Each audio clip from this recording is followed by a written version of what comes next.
الشيطان الرجيم. بسم الله الرحمن الرحيم. لإيلاف قريش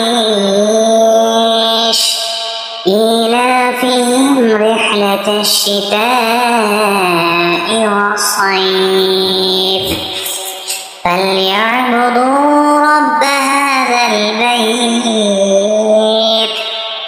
الذي أطعمهم من جوع وآمنهم